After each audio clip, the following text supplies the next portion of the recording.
நமது ஹெவன் டிவியில் தேர்வு எழுத இருக்கும் மாணவ மாணவிகளுக்கான சிறப்பு ஜெபம் மற்றும் பரலோக துதி ஆராதனையும் நடைபெறவுள்ளது. நாள் வருகிற மார்ச் மாதம் 1ஆம் தேதி சனிக்கிழமை காலை 9:30 மணி முதல் பிற்பகல் 1:30 மணி வரையிலும் நடைபெற இருக்கின்றது.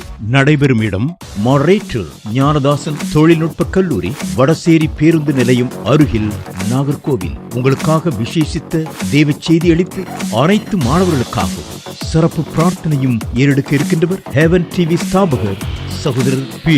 மேத்யூ அவர்கள். இந்த பரலோக துதி ஆராதனை முகாமில் தேர்வு எழுதும் மாணவ மாணவிகளுக்கான சிறப்பு ஜெபம், ஆசீர்வாதமான தெய்வ செய்தி, பங்காளர் ஜெபம், பணித்தள பகிர்வு, இன்னும் அன்பின் விருந்தும் ஏற்பாடு செய்யப்பட்டுள்ளது. மறவாமல் தேர்வு எழுதப் போகும் உங்கள் பிள்ளைகளையும் அழைத்து வாருங்கள் என்று உங்கள் வரவை ஆவலோடு எதிர்பார்க்கும் ஹெவன் டிவி குடும்பத்தார்